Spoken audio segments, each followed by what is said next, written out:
Assalamualaikum warahmatullahi taala wabarakatuh. Salam bahagia, salam pertemuan untuk teman-teman yang berkesempatan bersama dengan saya. Apa khabar anda semua? Doa saya agar anda sihat walafiat. Apa khabar anda? Saya yakin anda telah pun selesai mengadakan solat tarawih malam ni. Cuaca masih panas berdiri-berdiri ya. Minta macam mana nak buat ni? Khabar Saudara Azwar Jalil, Raja Kamal Raja Bazian, Saudara Usama Hashim alias dari Melaka, Saudara Mak Ben Kunai, itu juga Saudara Ramzo, Saudara Muhammad Kafli, Salam Madani, Tuan Haji Azhar Bermanap. Apa khabar Tuan Haji? Malam ni berapa rakaat buat tarawihnya? Saya cuma 8 rakaat saja, saudara. Muhammad Remy Mat Sidik, salam Madani untuk semua teman-teman. Puan Hamidah Kamat, salam pencerahan. Muhammad Asidi dari Kuantan. Begitu juga Mahasan Harun dari Bukit Jalil. Puan Halimah Ismail, selamat malam, salam Madani. Izzuddin Uzuddin, salam dari Pulau Pinang, cuaca semakin panas katanya. Cik Awang, salam Malaysia Madani. Daripada Cik Awang, saudara. Itu juga Salbia, Wati, saudara Abu Nem, Rosmini dari Pontian. Pak Cu dari Langkap, salam dari Langkap untuk semua pelayar-pelayar. Saudara Japridin dari Teluk Intan, saudara Abu Nem, saudara Leong Robert dari Kuala Selangor. Itu juga Abu Nem, salam Madani. Saudara Cik T, terima kasihlah sekuntum mawar merah untuk saya di alamat ini. Dan saudara Edi Tahir, dia kata salam boykot hantu stokin. Azmin Nordin dari Bagan Datuk, apa khabar saya? Yang saya perlukan daripada anda cuma like, share dan subscribe. Itu saja saudara. Memberi semangat pada saya, letih-letih berpuasa, tapi saya tetap setia bersama dengan anda. Baik saudara, saudara anak-anak Ahmad Dhani dan salam Ramadan katanya. Juga saudara Zulkifli Muhammad Dek, saudara Binudin, saudara Lan Finafika dari Teluk Intan, Nur Azman dari Sepokok Sena Kedah, saudara Yusuf Hashim, saudara Maruzik Yassin, saudara Ji, apa khabar Ji? Moga sihat. Sani, saudara Abdul Malik, salam Ramadan. Baik saudara, hari ini hari Selasa tanggal 19 Mac yang merupakan hari yang ke-8. Sudah 8 hari kita melaksanakan ibadah puasa dalam bulan Ramadan. Sebentar tadi saudara, kita mengadakan tarawih malam yang ke-9 dan besok pastilah 9 hari. Artinya kalau 9 hari tinggal lagi 20 hari sajalah lebih kurang. Kita melihat pula Fajar Syawal yang akan menjelma saudara. Bagaimanapun, usaha perlu dilaksanakan untuk kita mempertingkatkan amal ibadah kita saudara. Bila datang bulan puasa, nak raya, e-commerce menjelma. Jadi teman-teman yang ingin memesan setangi bakul untuk dibakar, setangi itu supaya rumah kita aromanya wangi, boleh hubungi Al-Azhar di talian 011330 41241. Al-Azhar juga memasarkan minyak wanginya saudara dari tanah Arab. Dan kalau teman-teman mau mewawarkan produk anda sempena bulan puasa, bulan raya datang ini saudara, boleh hubungi Al-Azhar di talian 011330 41241. Siti Farehah telah pun membuka taliannya untuk tempahan dendeng manis Siti Farehah. Hubungi beliau di talian 017-711-4300. Itu juga makanan kegemaran saya, popiah sira Lady Maria, sesuai jadi kudap-kudapan sambil-sambil mendengar pencerahan. Bila nak raya nanti kita gunakan untuk borak-borak, jadi kudap-kudapan.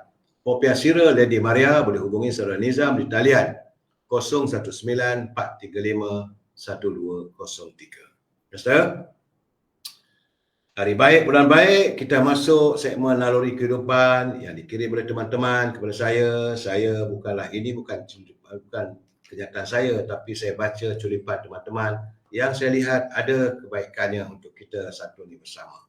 Kerana daripada Muaz bin Jabal radhiyallahu anhu berkata bahawa baginda Nabi Muhammad SAW bersabda, aku akan memberitahu kepadamu pintu-pintu kebaikan, iaitu puasa adalah perisai, sedekah meleburkan dosa seperti air memadamkan api, dan seorang hamba yang bangun melakukan qiyamul lail di malam hari. Itu adalah pintu-pintu kebaikan. Dari ia Turat Arabi, status ini adalah hadis isnad hasan. Jadi pengajaran saya bagi Nabi Muhammad SAW menyampaikan pesanan kepada kita tentang pintu-pintu kebaikan kepada umatnya. Itu ibadat puasa, sedekah dan qiyamul lail. Pintu kebaikan pertama ialah ibadat puasa. Puasa menjadi benteng atau perisai kepada seseorang daripada melakukan perkara-perkara yang dilarang oleh Allah SWT. Puasa adalah perisai yang akan melindungi daripada kehancuran jiwa, kerosakan perjalanan hidup, melindungi diri daripada terjerumus ke dalam golongan manusia yang tidak memiliki sifat sabar. Puasa juga menjadi perisai memberikan keteguhan hati dalam bertakwa kepada Allah. Puasa itu adalah perisai seseorang dari api neraka. Demikian sabda junjungan Nabi Muhammad SAW yang menyatakan puasa adalah perisai yang dapat melindungi seorang hamba dari siksa neraka.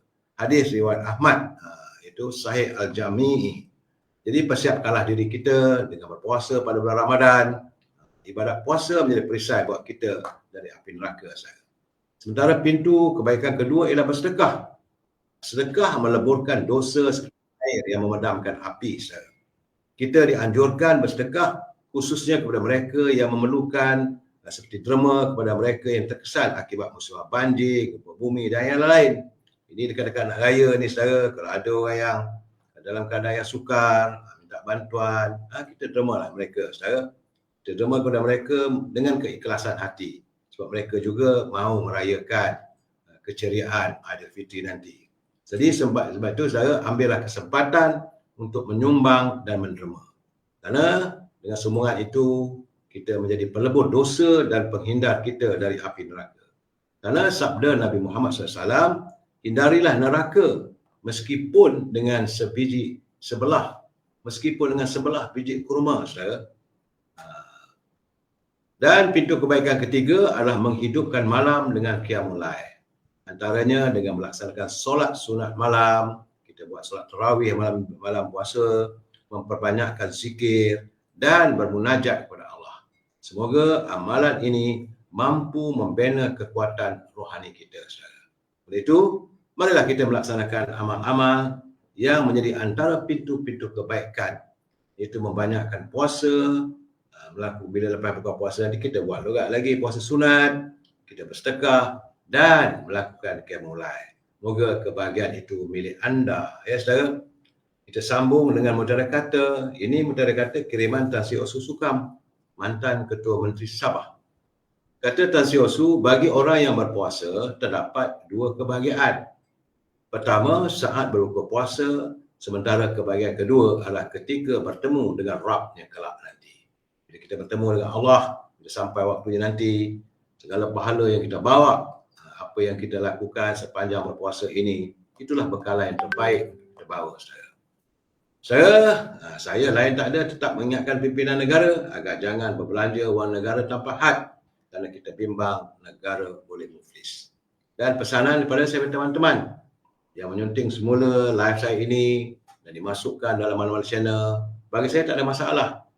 Anda boleh buat, tetapi asalkan anda harus bertanggungjawab atas setiap suntingan yang anda lakukan. Kerana saya tak mampu untuk memantau setiap suntingan anda. Ingat saudara, ini pencerahan politik dan juga sekadar memberi informasi kepada warga supaya warga kita sentiasa berinformasi. Bila saya beri pencerahan, saya beri pandangan, kita harus berpegang pada prinsip kita mesti bersetuju untuk tidak bersetuju. Kalau tak bersetuju, nak hantar kiriman boleh. Gunakanlah bahasa-bahasa yang baik kerana kita adalah warga cinta damai, menyantuni setiap persoalan secara harmonis. Tajuk bicara kita malam ini adalah rumah atap, rumah genting. Rumah atap ni rakyat biasa, rumah genting itu biasa orang-orang yang kaling-kaling, saudara. Baik, saudara, sesuatu yang agak menarik hari ini, sewaktu menyampaikan pingat kepada penerima-penerima sebenar di wilayah, Duli Yang Maha Mulia Sri Paduka Menteri Agong Sultan Ibrahim Battuah bahawa tempoh bulan madu tamat tidak lama lagi dan baginda akan memulakan cara pemerintahan yang sebenar. Baginda Battuah kurang dari 2 minggu lagi katanya akan genaplah 2 bulan baginda memegang tampuk pemerintah negara dan memikul amanah Raja-Raja Melayu untuk menjaga kepentingan rakyat dan negara. Titah tuanku katanya, saya bukan patung untuk disembah atau dijadikan perhiasan dalam majlis atau dipaksa mengikut kehendak segala kata dan kehendak menteri. Ingat, kurang dari 2 minggu lagi akan genap 2 bulan saya memegang tampuk ketua negara. Apabila habis tempoh bulan madu ini, saya akan mulakan cara pemerintahan saya yang sebenar. Demikianlah tintah antara Intipati Titah Duli Amalia Sri Paduka Baginda Tuan Agong waktu menyampaikan penggunaan darjah kebesaran bintang dan pingat Wilayah Persekutuan tahun 2024 di Istana Negara hari ini, saudara. Baik, saudara, kita masuk dengan laporan kaji cuaca. Titah tuanku tu yang di atas lagi, saudara. Laporan kaji cuaca. Jabatan Meteorologi Malaysia mengeluarkan amaran, saudara, bahawa cuaca panas gelombang haba tahap 2. Wow, tahap 2 ni bahaya dah, saudara. Di Perlis dan Pokok Sena dengan ramalan suhu boleh mencecah sehingga 40 darjah Celsius. Panas. Kita dalam keadaan 36-37 Bahang, ini kan pula kalau 40, saudara. Berdasarkan laman Sesawang tersebut, terdapat 27 kawasan yang direkodkan di tahap 1 adalah tahap berjaga-jaga dengan suhu maksima sehingga 37 darjah Celsius kurang-kurangnya selama 3 hari berturut-turut. Kawasan tersebut melibatkan Kota Belud di Sabah, di Kedah iaitu di Pulau Langkawi, Kota Star, Pokok Sena, Padang Trap, Kuala Muda, Sik dan Balik. Sementara di Perak, saudara, adalah Kampar, Kuala Kangsar dan Kinta. Di Pulau Pinang itu di timur laut Pulau Pinang. Selain itu, Johor, saudara, kawasannya adalah Muar, Segamat dan Batu Pahat. Bagi negeri Selangor, Kuala Selangor dan Sepang. Di Pahang, kawasan Raub, Bentung dan Temeluk. Itu juga Negeri Sembilan, iaitu di Seremban, Tanpin, Rembau dan Jelebu. Negeri Melaka iaitu di Alor Gajah dan Wilayah Persekutuan Kuala Lumpur juga berada di tahap berjaga-jaga yang direkodkan setakat jam 4.30 petang tadi. Cuaca panas ni, saudara. Apa yang berlaku sekarang ni memang di luar jangkaan panasnya. Petang tadi kawasan rumah saya ni ada hujan sedikit, tetapi kesejukan waktu hujan yang turun tu belum mampu mendinginkan Pahang yang melanda sejak tengah hari tadi, saudara. Dan ini laporan daripada Yan di Kedah, saudara. Cuaca panas dan kemarau kesan daripada fenomena El Nino, akhirnya kawasan peranginan terutama di sekitar daerah Yan mula mengalami kawasan yang agak kering. Satu kawasan iaitu air terjun Seri Perigi mendapati pusat peranginan setinggi kira-kira 100 meter itu kering sepenuhnya. Sementara di Titi Hayun yang pernah mengorbankan 6 mangsa akibat kejadian kepala air pada 18 Ogos 2021, hanya ada lopak-lopak air saja kelihatan dengan aliran yang sangat sedikit dan perlahan. Dan tersebut menyebabkan kawasan peranginan terbabit hilang seri apabila tiada lagi kedengaran deruan air terjun. Malah tahun ini cuacanya panas agak luar biasa. Namun selalunya taklah sampai ke tahap sebegini. Air yang ada pun terasa panas dan hari ini kita hanya boleh nampak kawasan tertentu saja. Itu pun sekadar lopak-lopak saja. Andainya fenomena El Nino berterusan, pengunjung tidak mungkin lagi akan berada di kawasan tersebut untuk mandi-manda, sekaligus ini akan menjejaskan sektor pelancongan desa. Itu, saudara, bagi mereka yang selama ni seronok mandi, air terjun dah kering kontang, saudara. Tak tahulah alam juga sudah semakin berang terhadap manusia yang bangga melakukan dosa-dosa. Sebab pada 2 Februari lalu, media melaporkan kawasan tanah air di Gunung Jerai mengalami penyusutan kesan cuaca panas yang berpanjangan. Kalau atas bukit Gunung Jerai pun dah mula susut, bawah apatah lagi, saudara.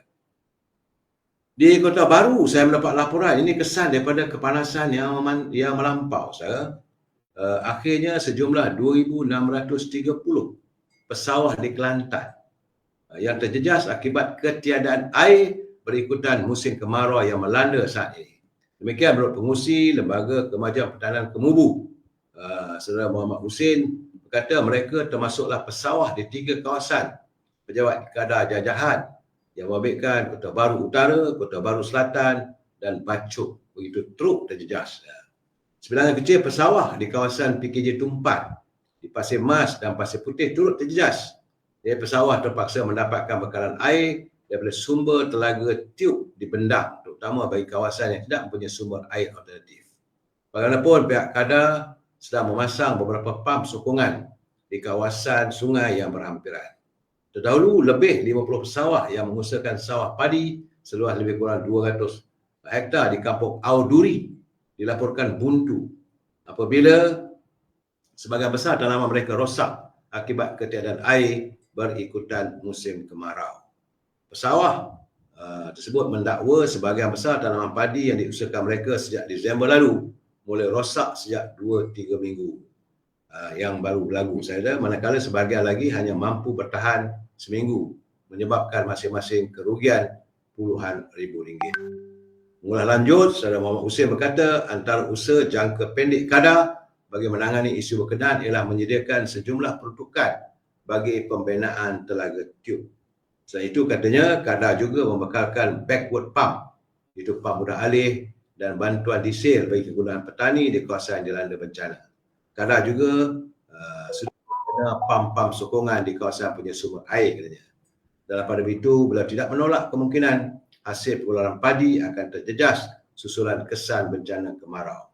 Kerana cuaca panas yang berpanjangan memang mengganggu pengeluaran padi kerana air yang berkurangan menyebabkan hasil pengeluaran menurun. Jadi purata saya, pengeluaran padi di KADA bagi musim utama ialah 4 hingga 5 tan setiap hektar. Jadi bagaimanapun, walaupun kita tak dapat menyediakan bantuan yang tinggi dari pengusaha-pengusaha sawah tempatan, suatu benda yang agak menarik hari ini apabila kerajaan mesyuarat Majlis Tindakan Sara Hidup Negara (NECOL) akhirnya kerajaan bersetuju supaya harga jualan runcit beras putih import BPI diturunkan antara 2 hingga 3 ringgit di pasaran berkuat kuasa besok. Jadi besok harga beras putih turun pada 2 hingga 3 ringgit, sementara beras tempatan kekal pada harga lama. Kementerian Pertanian dan Keterjaminan Makanan dalam kenyataan hari ini memaklumkan semua stok semasa padi dan beras yang sudah dibeli oleh pengilang sekitar dalam 140,000 tan metrik telah pun dapat diproses dan dikeluarkan untuk kegunaan pasaran tempatan serta-merta. Kata kenyataan yang ditandatangani oleh Datuk Seri Ahmad Sabu, keputusan berkaitan pelarasan harga beras putih import serta beras putih tempatan dimuktamadkan melalui mesyuarat NECOL bilangan 1/2024 yang berlangsung hari ini. Kerajaan optimis inisiatif ini dapat membantu rakyat mengurangkan kos sara hidup, terutama menjelang bulan Ramadan dan musim perayaan yang bakal tiba. Sungguhnya usaha itu mencerminkan komitmen yang nyata kerajaan untuk menjaga kebajikan rakyat dan seterusnya memperkukuhkan agenda keterjaminan makanan negara. Demikian menurut kenyataan tersebut yang ditandatangani oleh Datuk Seri Muhammad Sabu. Seringan dengan itu, katanya keputusan tersebut pihak kementerian meminta supaya 14,000 tan metrik beras putih tempatan diproses serta-merta. KPKM, Kementerian Pertanian dan Keterjaminan Makanan akan meningkatkan penguatkuasaan melalui kawal selia padi dan beras di seluruh negara mulai besok, saudara. Itu laporan yang agak melegakan.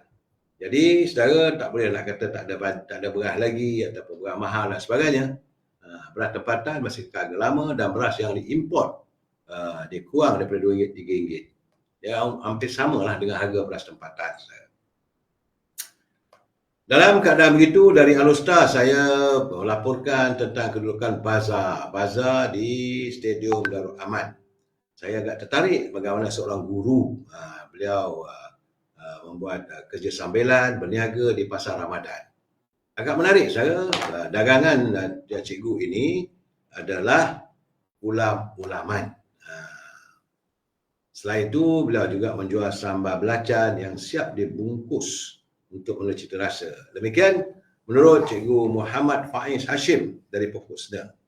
Selain modal yang kecil dan tidak membebankan, penyediaan ulam-ulaman juga tidak terlalu rumit kerana ia boleh dijual secara mentah atau sekadar direbus, katanya. Dahulu ulam tak ada nilai kerana mudah didapati di kawasan kampung, tapi kini ulam-ulaman adalah antara sayuran yang boleh mendatangkan keuntungan. Katanya dia menjual 3 jenis ulam, iaitu yang rebus, yang bakar dan ulam segar. Alhamdulillah, katanya sambutan amat menggalakkan daripada pengunjung. Tidak juga rasa terlalu penat untuk sediakan menu ulam, tapi hasilnya buat saya puas hati dan rasa berbaloi lah. Beliau menjual lebih kurang 100 jenis ulam seperti cekuk, bayam Brazil, maman, ulam raja dan banyak lagi, selain 7 jenis sambal belacan dan air asam sebagai pencecah. Harga ulam-ulam yang dijual murah saja, antara 50 sen dan RM2 saja, bergantung pada jenis ulam yang mudah diperoleh dan yang jarang dijual di mana-mana tempat. Menurut Cikgu Muhammad Faiz, kebanyakan ulam itu diperoleh dari kawasan kampung di sekitar dan Alustar, selain ditanam sendiri di kawasan rumahnya. Beliau berniaga hampir 7 tahun dah. Beberapa tahun lalu beliau menjual ulam mengikut set beserta sambal belacan. Tapi hari ini tidak lagi kerana cita rasa pelanggan adalah berbeza-beza.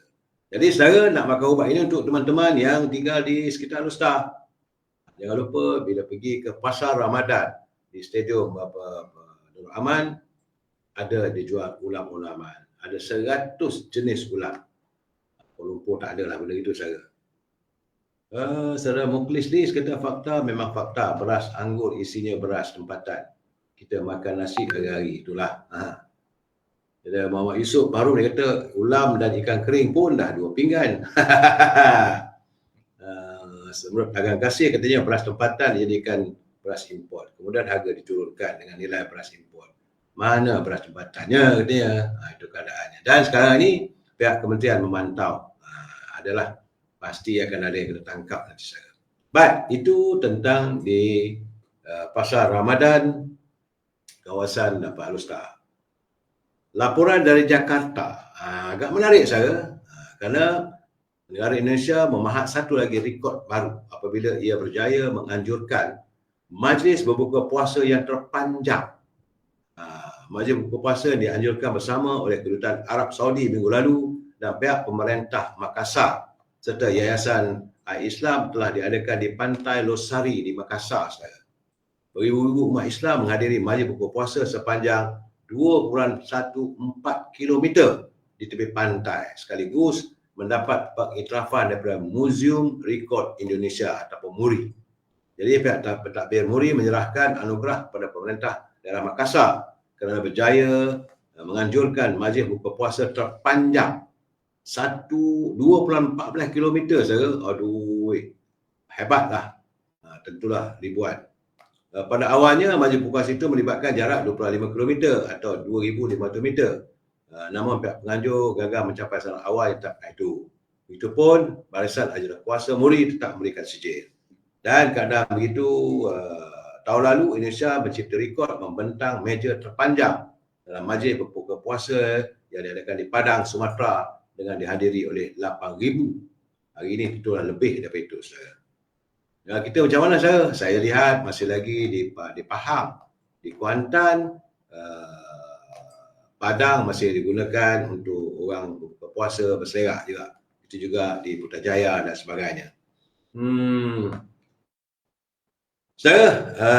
Untuk persiapan, awal-awal lagi Indonesia sudah pun mengeluarkan kenyataan bahawa Kementerian Pengangkutan Indonesia menjangkakan seramai 193 juta rakyatnya akan mudik ataupun balik kampung menjelang sambutan Aidilfitri bulan depan. Detikcom melaporkan data berkenaan diperoleh dari hasil tinjauan yang dilakukan oleh Agensi Dasar Pengangkutan Kementerian Pengangkutan. Itulah secara hebatnya sambutan Aidilfitri di negara Indonesia. Berapa juta ni?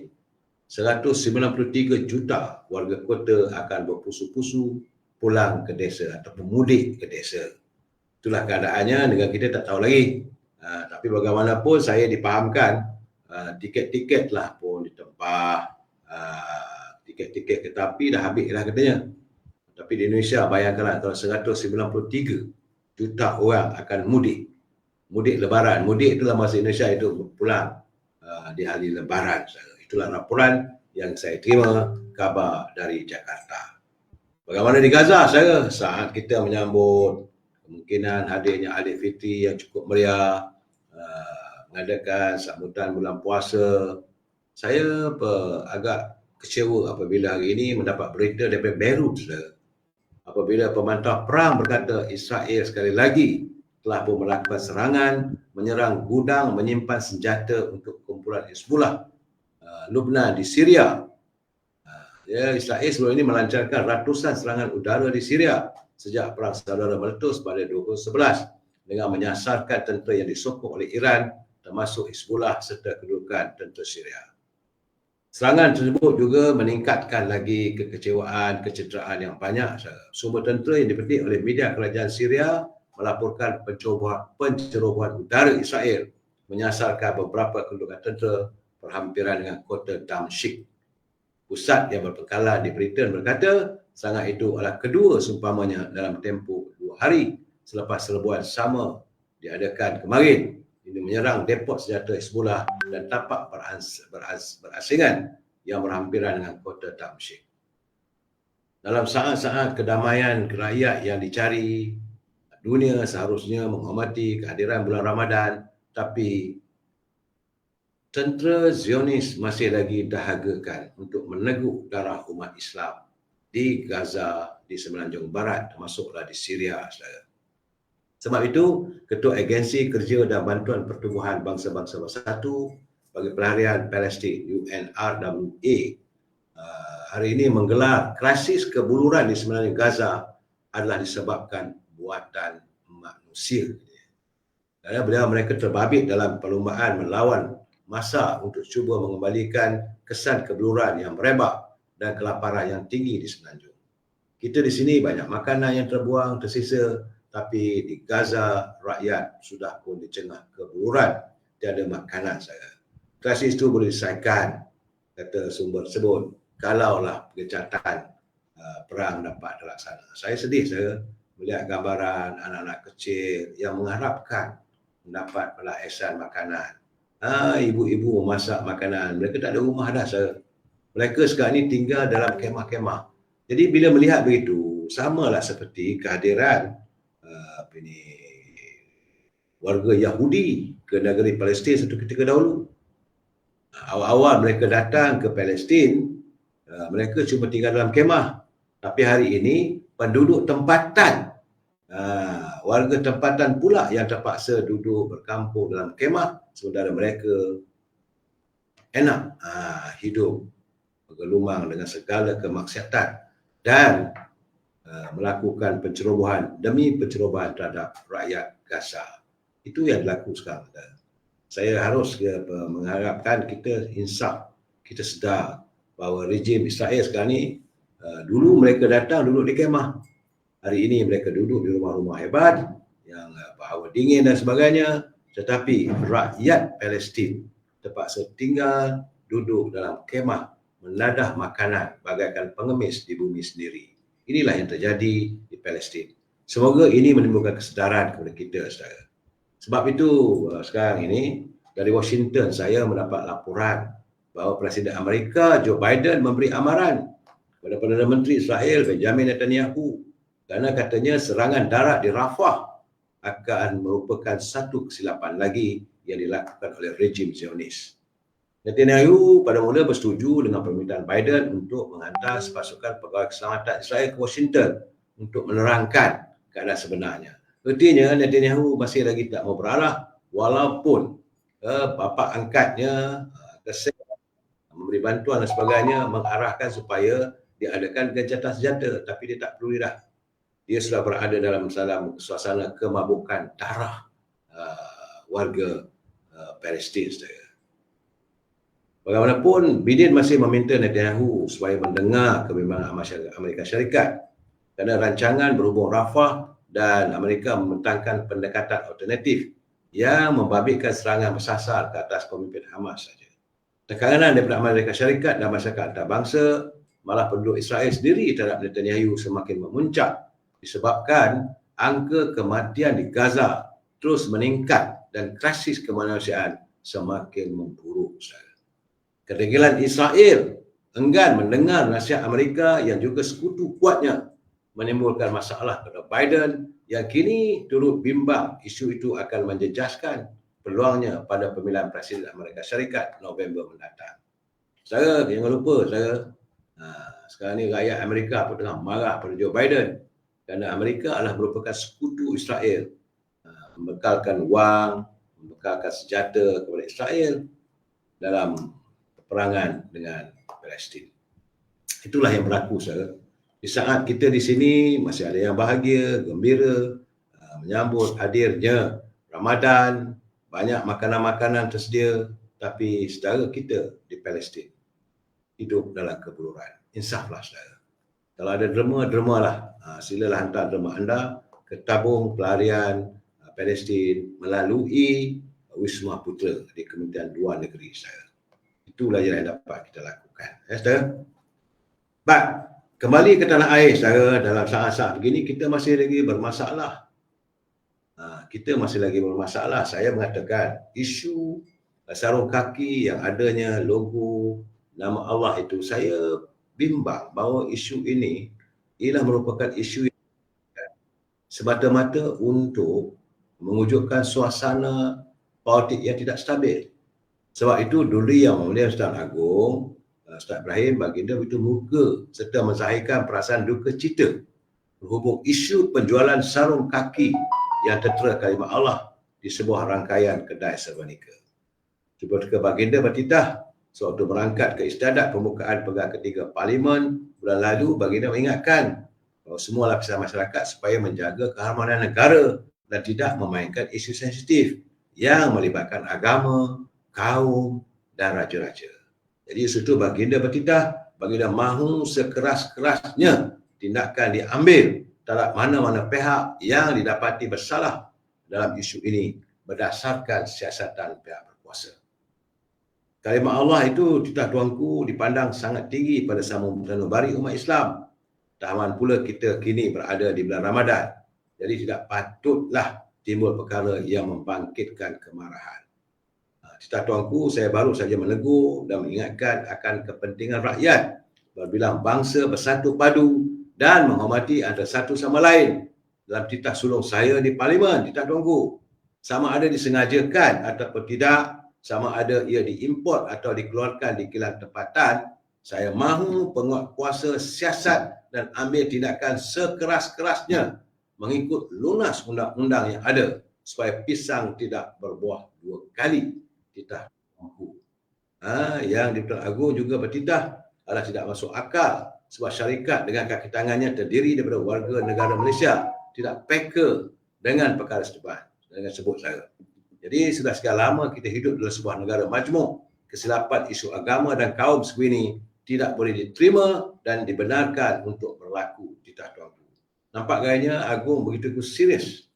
Baginda begitu murka tentang kejadian yang berlaku sekarang. Saudara. Ini bukan soal orang nak mempolitik dan orang nak buat naik. Tak ada saudara. Ini masalah besar sebenarnya. Sebab itu pemangku Sultan Johor Tuanku Mahkota Ismail juga menitahkan agar pihak berkuasa mengambil tindakan tegas terhadap isu kalimah Allah.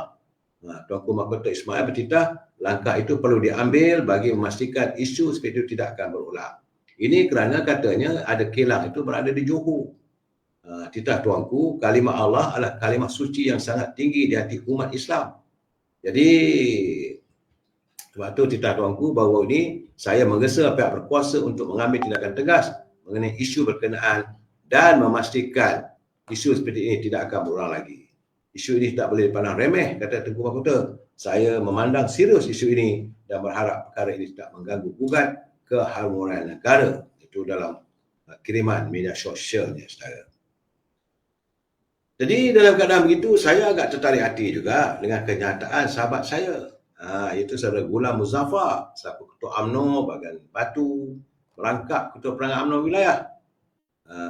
Jadi sungguhnya saya melihat kenyataan, katanya kenyataan dari Setiausaha Agung MCA Chong Sin Woon dan Ahli Parlimen Kuching dari DAP Kelvin Yee dan Yang Berhormat Menteri Ngah Kwok Meng kerana mempertahankan KK Mat dan mempertikai tindakan pemuda UMNO untuk rancangan memboikot rangkaian perniagaan KK Mat.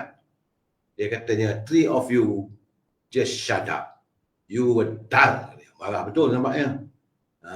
Sebab dia menggelarkan tiga-tiga itulah Syamdul. Kata 3 Syamdul ni shut up. Lagi banyak kenyataan dikeluarkan dari MCA dan DAP lagi menyemarakkan kemarahan umat Islam ibarat mereka mencurah minyak ke api dalam negara, katanya. Dan ini akan membawa kesan yang paling buruk pada negara. Jadi menurut saudara Ghulam Muzaffar, KK Mat sendiri telah mengakui kesilapan dan dia bersedia menerima sebarang tindakan dari pihak berwajib dan juga masyarakat Islam. Jadi saya ingin menyatakan kepada 3 Syamdul ni, isu kalimah Allah pada Stokin bukan isu remeh. Bukan isu remeh pada pandangan saya, sanubari masyarakat Islam. Ini bukan isu politik tapi lebih kepada akidah umat Islam. Dia tak perlulah kuantiti stokin yang jual atau kesan ekonomi kepada masyarakat yang akan berlaku jika boikot dijalankan, katanya. Jadi apalah salahnya tindakan ketua pemuda yang mahu bertindak sebagai pelindung kepada agama dan pencipta mereka sendiri. Beliau nampak gayanya Ghulam Muzaffar mempertahankan tindakan ketua pergerakan pemuda Dr. Akmal yang mahu supaya boikot seluruh kedai KK Mat ini, saya. Jadi katanya kenyataan dengan komen yang menyatakan dengan kenyataan dan tindakan Dr. Akmal UMNO akan backfire dan merosakkan semangat Malaysia Madani adalah dangkal. Tak boleh nak jadikan alasan.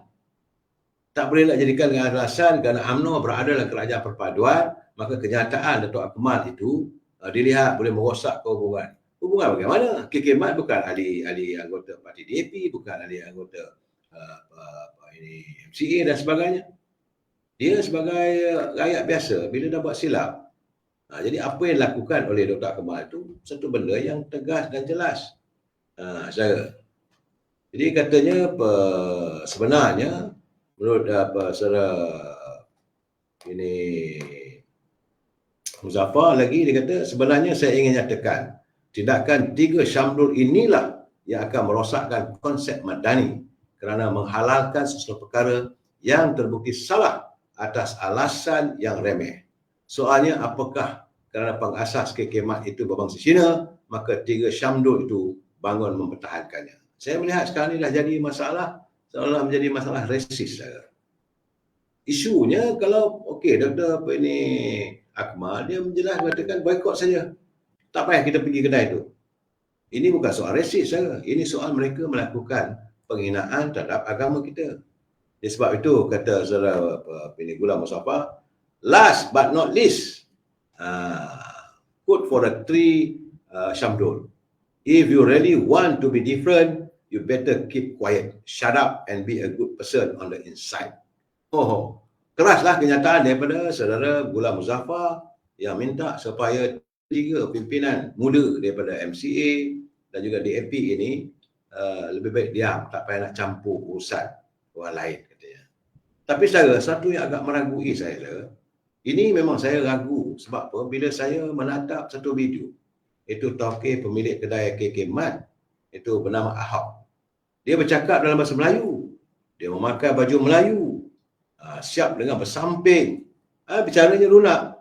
Tetapi di akhir video sebut, ini mengungkapkan orang Melayu ni mesti cair punya, katanya. Bila tengok video lakukannya. Jadi apa hal Mamat ni saya? Sungguhnya secara peribadi saya amat meragui peristiwa ini kerana saya yakin ada agenda terancam sedang dilakukan. Diharap pihak berwajib dapat membongkar isu ini secara tuntas. Kita harus sentiasa berwaspada dan kita tidak mahu suasana menyemai kebencian sama insan dan merosakkan harmoni negara kita. Saya dengar sekejap. Ada BT, saya ingat ada admin. Sila pasang, sila. Hai, selamat sejahtera kepada rakyat Malaysia. Tak lupakan ucapan selamat puasa kepada semua orang yang berpuasa. Saya Ahok sebagai ini tokeh, ini kedai, sangat-sangat mohon maaf kerana kesilapan juga kekhilafan kami. Kalau tak itu jaga sensitiviti lah kan. Jadi saya harap itu betul-betul maaf ni orang. Maafkan kami, jangan boket ini kedai lah. kerana kami betul-betul menyesal dan betul-betul rasa susah cakap lah. Jadi saya sekali lagi menyuruh rakyat Malaysia, especially itu Muslim punya orang, jangan bokat saya punya kedai ya. Kerana silap benda tak nampak, masuk barang banyak dan sudah masuk kira tak nampak kan. So harap jangan boikot, itu saja. Jadi tanpa segan silut, tanpa rasa malu, maaf lah, itu saja aku cakap, maaf. Saya Ahok sekali lagi mohon maaf, jangan boikot kedai. Terima kasih. Dengan ini apa tadi mau cakap sudah lupa. Minta maaf, jangan boikot, itu saja. Maaf ya.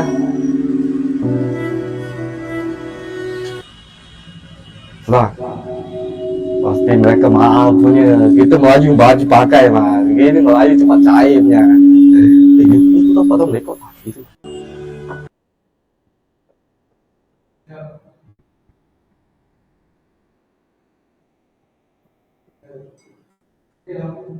Jadi saya lihatlah tengok kenyataan itu. Pada mula-mulanya ada bouncing suara ni, Amin. Pada mula dia minta maaf, tapi di hujung-hujung tape tu, bila dia mengatakan macam tadi, okey tak? Orang Melayu mesti maafnya lah, mesti cairnya lah. Jadi tidak ada keikhlasan. Saya lihat bahawa udahlah cakap dengan langgang. Saya agak tersinggung bila melihat bab yang terakhir. Video yang betul-betul itu, bila dia mengatakan saya Ahok, saya minta maaf, okeylah tu. Jangan salah saya. Tapi bila akhir-akhir tu, macam orang Melayu mesti cair punya lah. Jangan buat begitu. Dia tidak ada keikhlasan. Kalau dia mohon maaf, tu mohon maaf lah. Itulah, sebab itu saya katakan, kadang-kadang bila mereka melakukan satu tindakan, mereka lupa. Mereka lupa jerat tidak pernah melupakan mangsanya. Cuma mangsa saja yang seringkali lupakan jeratnya saya. Itu keadaan. Saya secara pribadi, saya amat meragui episod ini saya. Kerana saya rasa, saya yakin kerana seolah ada agenda terancang yang sedang dilakukan. Jadi saya harap pihak berwajib dapat membongkar isu ini secara tuntas. Kita harus sentiasa berwaspada dan menyemai kata-kata Buya Hamka. Kena ingat saya, apa kata Buya Hamka?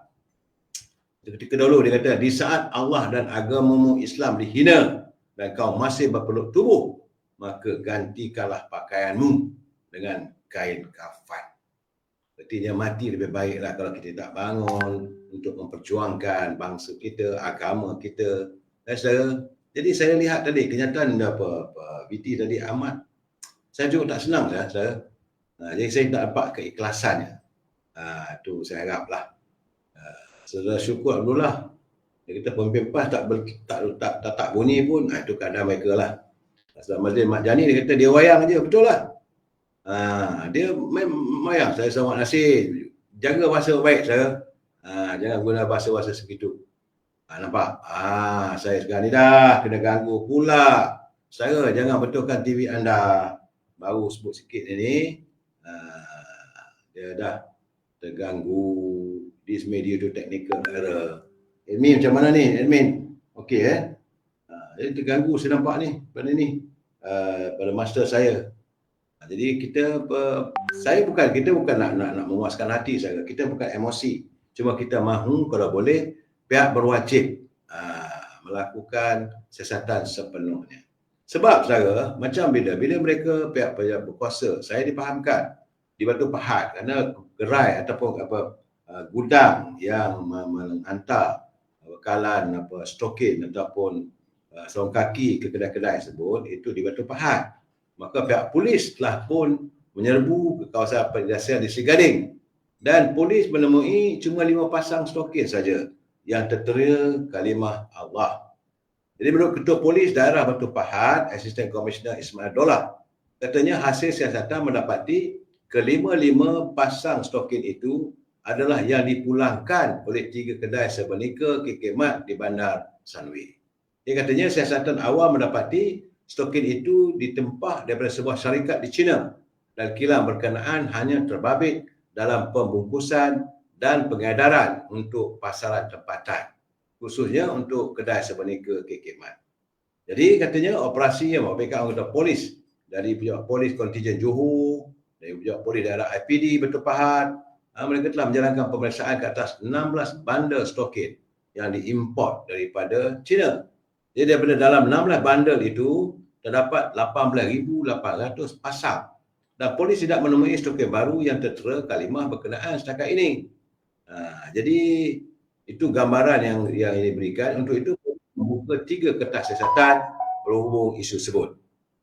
Saudara, antaranya Seksyen 298A Kanun Kesiasaan, Seksyen 233 Akta Komunikasi dan Multimedia 1998 dan Seksyen 505B Kanun Kesiasaan.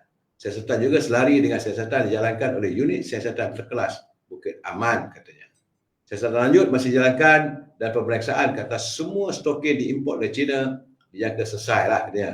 Dan sebab itu pihak polis memohon agar semua pihak termasuk pertubuhan bukan kerajaan dan individu supaya tidak mengambil tindakan menyalahi undang-undang seperti mengadakan perhimpunan, flash mob atau demonstrasi berkaitan dengan isu itu. Semua pihak diminta memberi ruang kepada pihak polis untuk menjalankan siasatan. Malah katanya pihak kami tidak teragak-agak mengambil tindakan tegas terhadap mana-mana individu atau NGO ataupun pertubuhan yang melakukan tindakan menyalahi undang-undang. Saudara, semua kena jelas, saudara. Sebab itu saya agak tertarik hati dengan kenyataan daripada Ketua Pemuda UMNO Malaysia. Beliau juga merasa gembira apabila kenyataan beliau mendapat sokongan ke bawah duli Yang Mulia Pertuan Agong. Jadi katanya pemuda UMNO menegaskan mereka bukannya mahu menjadi juara apabila lantang bersuara, terutama membabitkan isu kaum, agama dan raja 3R. Sebaliknya, mahu membawa suara rakyat. Menurut Dr. Muhammad Akmal, katanya mereka tidak boleh berkompromi dalam isu berkenaan dan menjadi prinsip UMNO untuk mempertahankan agama, bangsa dan negara. Itu konsisten yang kita bawa dari awal sehingga kali ini. Dan kita kata Dr. Akmal, budak UMNO, bukannya nak jadi juara, tapi kita nak bawa suara rakyat. Kerana rakyat di bawah ini mengharapkan pemimpin yang cakapnya mewakili mereka. Berbanding pemimpin lain, mungkin mereka rasa ada kekangan. Tapi bagi budak UMNO, kita tiada kekangan untuk membawa apa sekalipun selagi ia adalah suara rakyat. Lebih kenyataannya, sewaktu majlis buka puasa dengan pemuda UMNO Negeri Sembilan semalam, saudara. Jadi berhubung dakwaan kelantangannya, bila orang mengatakan bahawa kelantangan Dr. Akmal boleh menjejaskan hubungan UMNO dengan parti lain dalam gabungan kerajaan perpaduan, Dr. Akmal berkata isu itu tidak timbul kerana masing-masing sudah bersetuju untuk tidak mengingkari prinsip UMNO.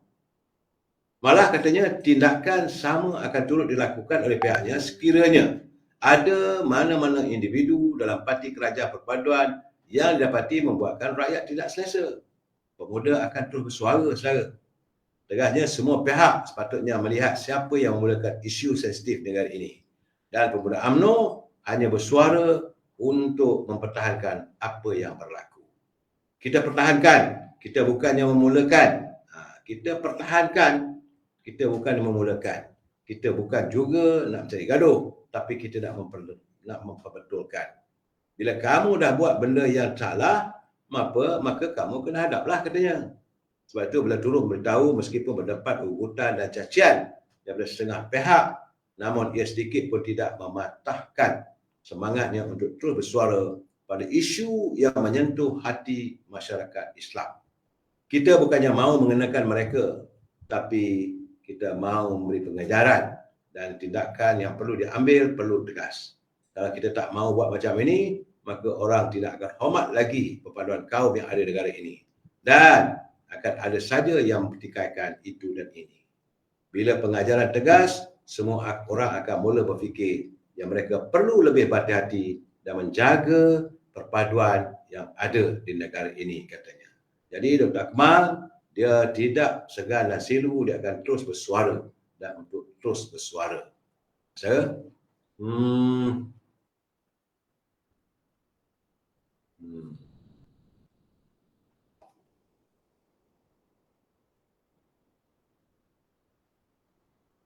Saya dah 2-3 hari ada bahan yang sebelum nak saya baca, tapi saya nampak masa kekangan saya. Sebenarnya kita harus ingat, lain ulu, lain parang, lain dulu, lain sekarang. Ahli-ahli UMNO tidak sepatutnya, ahli politik lah khususnya, tidak seharusnya berpegang dan mengamalkan politik ala Machiavelli di atas pentas politik negara kita untuk mentadbir dan menguruskan rakyat. Saya agak tertarik hati mendengar kenyataan dalam tulisan sahabat saya Datuk Dr. Ramlan Yunus. Dia katanya politik negara pada masa ini lebih banyak mengikut daripada politik itu mendogmakan suasana negara. Jadi katanya sekarang ni doktrin politik kita ni banyak terpengaruh dengan acuan tokoh politik barat ataupun ahli falsafah sebagai Niccolo Machiavelli, yang mana segala-gala kejahatan dihalalkan untuk mencapai sebarang matlamat. Ini harus dipikirkan bersama, saudara. Sebab dalam buku berjudul The Prince bab 18, ini tulisan dari Dr. Ramlan, dia kata dalam The Prince bab 18, satu daripada pesanan Machiavelli ialah seorang pemimpin perlu memungkiri janjinya apabila perkara tersebut berpotensi memberikan keburukan kepada dirinya, yang mana ini satu daripada kejahatan yang dihalalkan untuk kuasa politik. Jadi secara politik itulah yang dilihat kejam kalau itu pengamalnya. Ya, menurut Dr. Ramlan, amalan politik sebegini semakin kerap diamalkan oleh kebanyakan ahli politik yang menyaksikan perkara tersebut.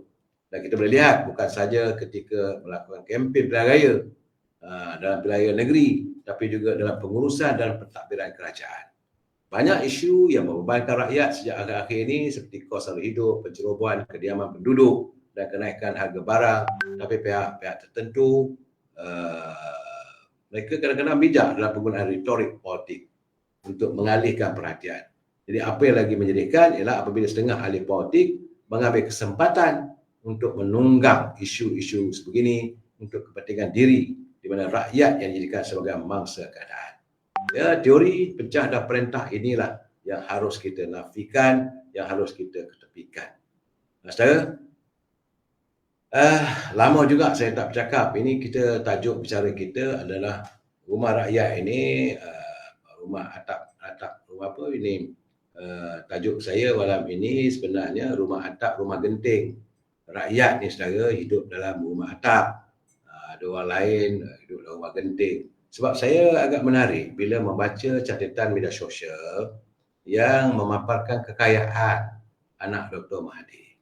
Antaranya dua orang beliau iaitu saudara Mirzad Ramazani yang sedang siasat oleh SPRM. Dalam siri Kini Guide memaparkan bahawa dia menyamak keadaan sebenar, bahawa kekayaan yang dimiliki oleh anak-anak Dr. Mahathir begitu banyak sekali, saudara. Bukan sikit-sikit.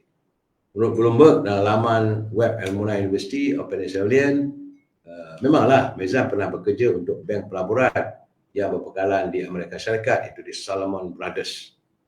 Memegang jawatan, macam-macam jawatan dia pegang, saudara.